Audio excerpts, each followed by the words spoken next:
Bonjour.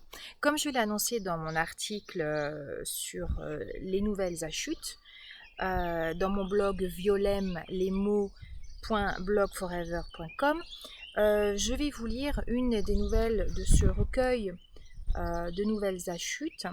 Une nouvelle qui s'appelle Lucien et de Claude Bourgeeix, je suppose.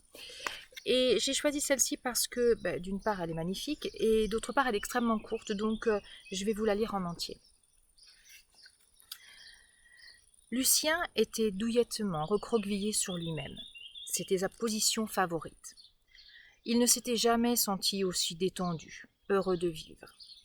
Son corps était au repos, léger, presque aérien. Il se sentait flotter.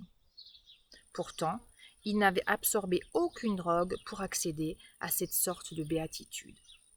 Lucien était calme et serein naturellement, bien dans sa peau, comme on dit. Un bonheur égoïste, somme toute. La nuit même, le malheureux fut réveillé par des douleurs épouvantables. Il était pris dans un étau, broyé par les mâchoires féroces de quelques fléaux. Quel était ce mal qui lui fondait dessus? Et pourquoi sur lui plutôt que sur un autre? Quelle punition lui était donc infligée? C'est la fin, se dit-il.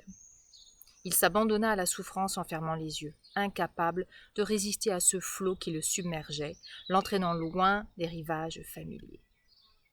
Il n'avait plus la force de bouger. Un carcan l'emprisonnait de la tête aux pieds.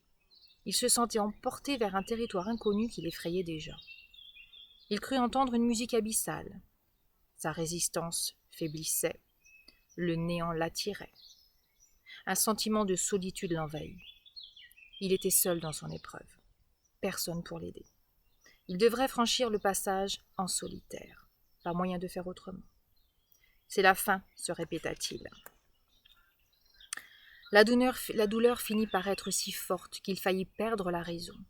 Et puis soudain, ce fut comme si les mains de Dieu l'écartelaient. Une lumière intense l'aveugla.